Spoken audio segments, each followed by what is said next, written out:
Imana ibaha umugisha mwese abadukurikiye. Ubuhanuzi buteye ubwoba cyane kurusha ubundi bwose muri Bibiliya butangiye gusohora. Igitabo cy'ibyahishuwe cyuzuyemo ubuhanuzi buvuga ku bintu bizaba mbere mu gihe ndetse na nyuma y'uko Yesu Kristo agaruka ku isi. Ariko hari ubuhanuzi bumwe bwihariye budafite ikindi kintu na kimwe busa nacyo isi yaba yarigeze kubona mu mateka yayo kuva yaremwa. Yewe n'abantu bakomeye mu byo kwandika inkuru cyangwa mu by'ubumenyi ntibigeze babasha gutekereza ibintu bidasanzwe ndetse biteye ubwoba nk'ubu buhanuzi. Bibiliya ivuga ko igihe ubu buhanuzi buzasohora ku mperuka y'ibihe, abantu benshi bazicuza ikintu cyatumye banga Imana ntibemere urukundo rwayo. Bazarira cyane binginga basaba imbabazi, ariko ntizizaba zikiriho. Mbere y'uko tugaragaza iki gikorwa kizatungura isi, ukeneye kumenya ubundi buhanuzi butanu nabwo bw'ingenzi Bibiliya igaragaza, ubwamaze gusohora ndetse n'ubutarasohora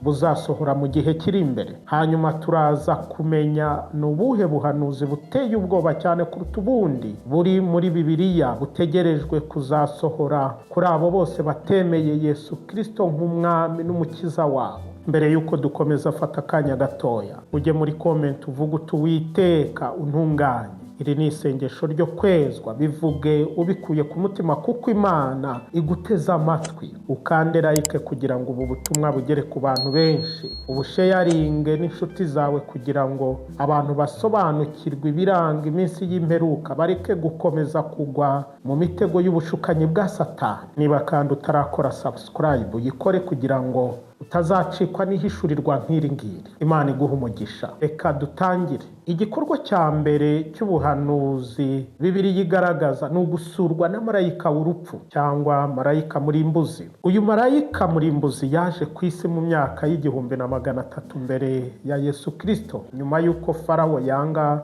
kwemera ubusabe bwa Mose ngo arekure Abisirayeli bari mu bubata muri Egiputa. Kubera iki gikorwa cyo kutumvira Imana, yohereje ibyorezo 10 mu gihugu kugira ngo bicishe bugufa abagituye n'ibigirwamana byabo. Ibi byorezo 10 birimo guhinduka k'uruzi rwa Nile rukaba amaraso, ibikeri byuzura igihugu cyose, amarumbo y'ibibugu atera mu gihugu, gupfa kw'amatungo y'Abanyegiputa, indwara yo kwishimagura ndetse n'umwijima w'amazi iminsi 3 mu gihugu. Nyuma haza marayika w'urupfu. Nyuma y'uko Farawo ahakanye inshuro 9 zose kurekura Abisirayeli ngo bave mu bucakara, Imana yabwiye Mose gutegeka abantu bo mu Bisirayeli gusiga amaraso y'intama ku nkomanizo z'imiryango yabo kugira ngo marayika w'urupfu atinjira muri ayo mazu, kugira ngo marayika amenye aho agomba kwinjira agahana Abanyegiputa. Abantu bose bo mu Bisirayeli bakoze ibyo Imana yategetse Mose ko bakora.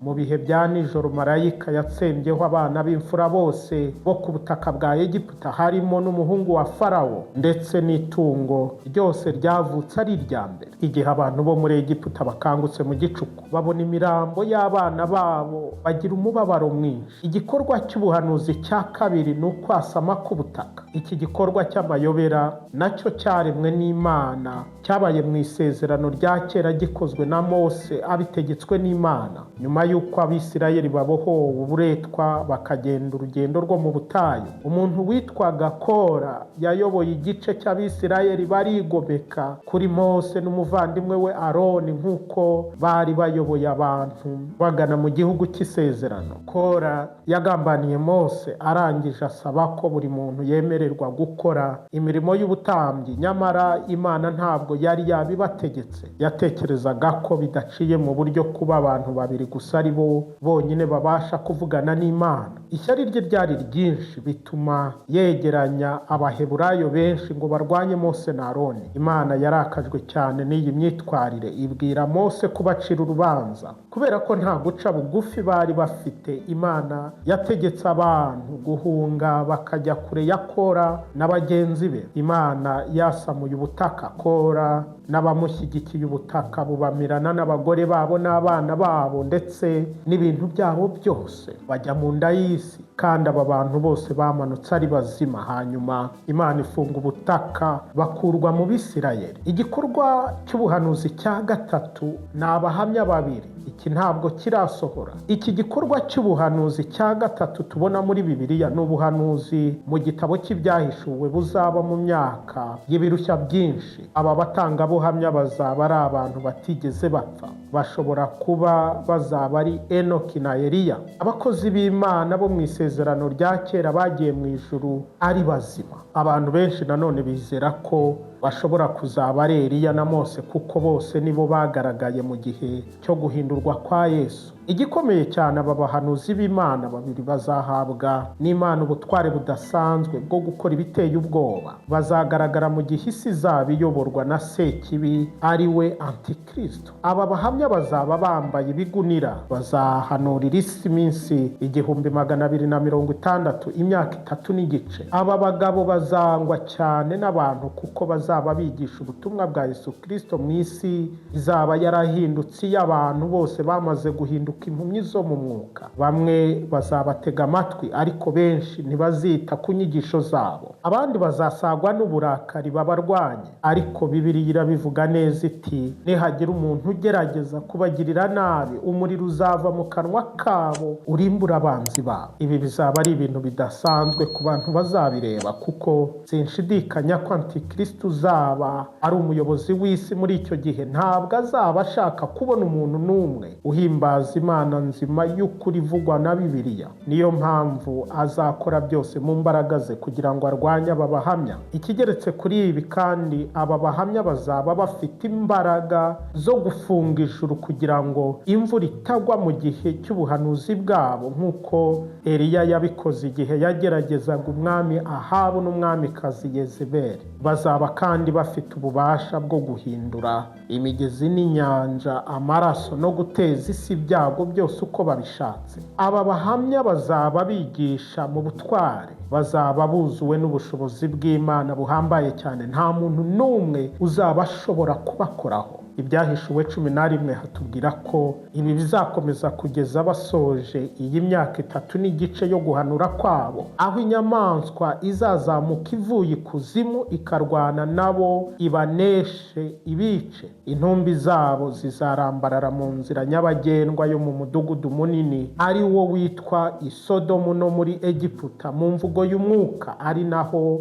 Yesu Kristo yahambwe. Zizahamara iminsi 3 n'igice, kuko abo mu moko, imiryango n'indimi n'amahanga bazamara iyo minsi bareba intumbi zabo, ntibazazikundira guhambwa mu mva. Abatuye isi bazishima hejuru y'izo ntumbi, bazikina ku mubyimba banezerewe. Bazishimira kwicwa kw'aba bahanuzi, kuko guhanura kwabo kuzababaza cyane abazaba batuye isi. Bazoherezanya impano nk'ibimenyetso byo kwishima kwabo. Ariko iminsi 3 n'igice nishira, umwuka w'ubugingo uzava ku Mana winjira muri bo, bongere babeho bahaguruke. Ibi bizatera ubwoba cyane abantu bishimiye urupfu rwabo. Nyuma bazumva ijwi rirenga rivugira mu ijuru ribabwira riti, nimuzamuke muze hano. Nuko bazazamukira mu gicu, abanzi babo babireba. Muri uwo mwanya hazabaho igishyitsi cyinshi kizarimbura 1/10 cy'abatuye muri wa mudugudu. Abantu 7,000 bazapfa. Abasigaye bazagira ubwoba bwinshi bahimbaza Imana nyir'ijuru. Igikorwa cya 4 cy'ubuhanuzi ni intambara ya Arumagedoni.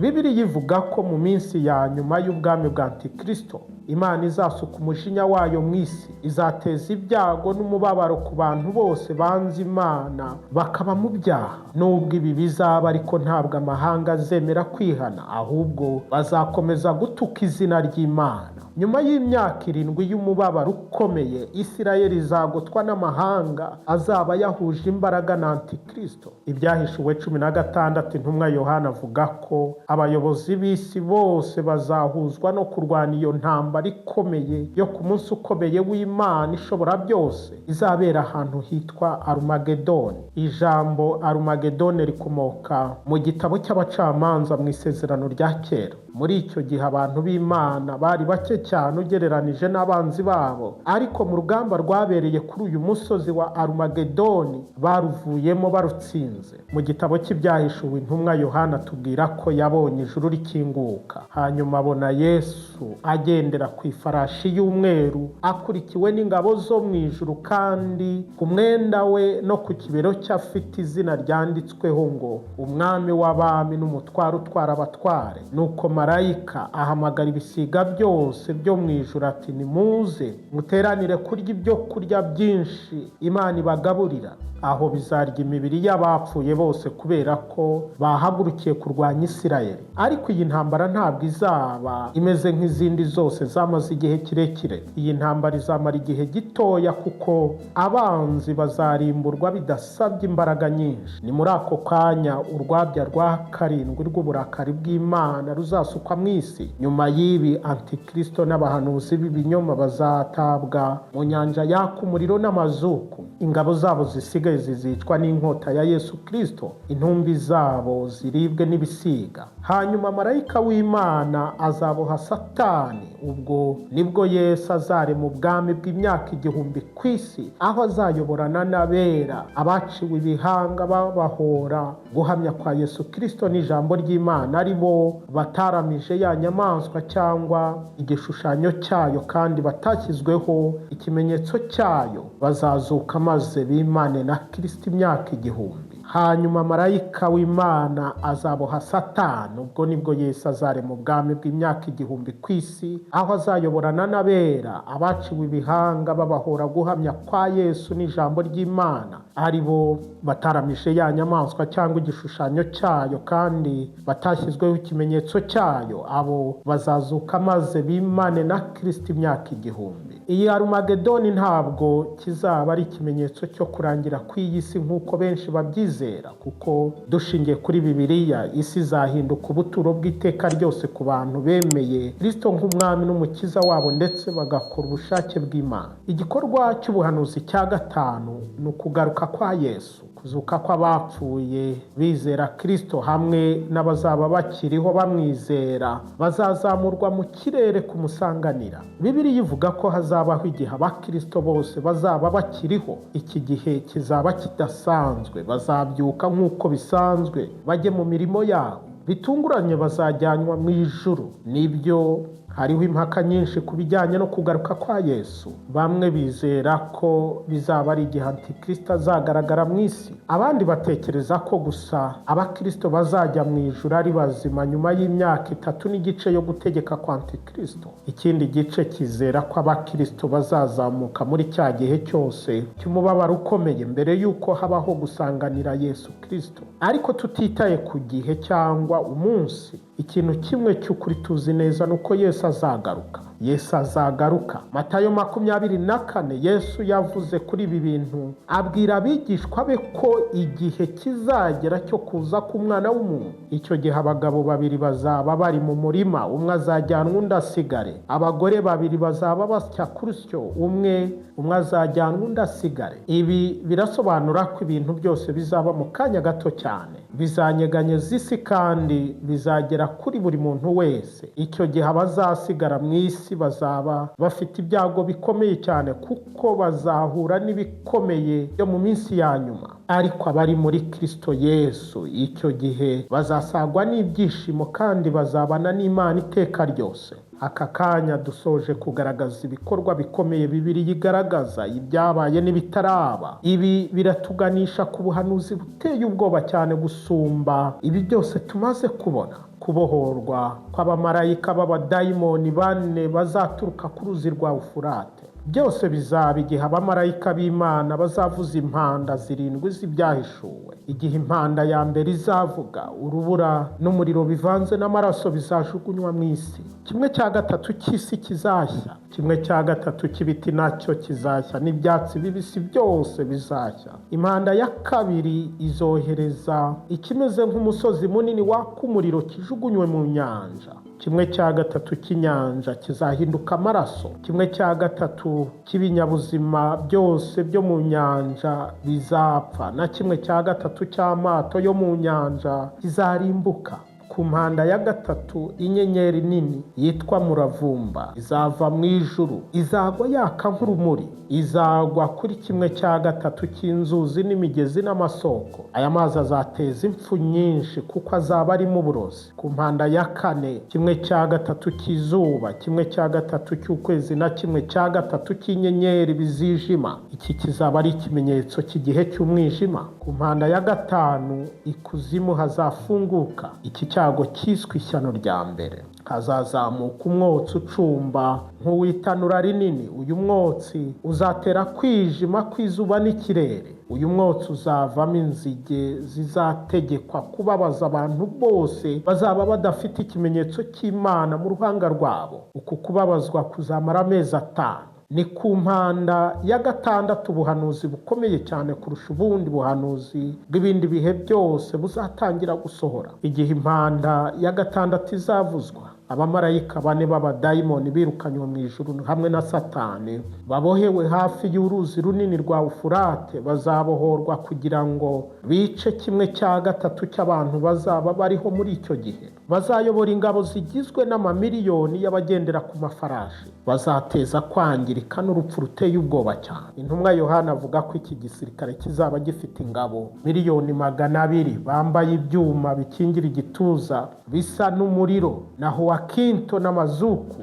Muri Bibiliya z'icyongereza bagaragaza ko ari ubururu bwijimye n'umuhondo. Amafarashi yabo afite imitwe imeze nk'iy'intare, mu kanwa kayo havamo umuriro n'umwotsi n'amazuku. Imirizo y'ayo mafarashi izaba imeze nk'inzoka kandi izateza abantu ibikomere byica. 1/3 cy'abazaba batuye isi bakiri bazima kizapfa. Iki gihe kizaba ari ikimenyetso cy'amahirwe ya nyuma yo kwihana Imana izaba ihaye abantu mbere y'uko bacirwa imanza bagatabwa mu muriro w'iteka. Ariko bazinangira kugarukira Imana, bazakomeza kuramya ibigirwamana byabo. Bavandimwe, ndabizi neza ko ibi bintu biragoye kubitekereza, biragoye kubyumva kuko biri hejuru cyane y'imyumvire yacu twebwe abantu. Ariko mugomba kumenya neza ko Bibiliya itagitsindwa kandi ntibeshya. Ibi byose tumaze kubona biteye ubwoba, ariko nuhereza ubuzima bwawe Yesu Kristo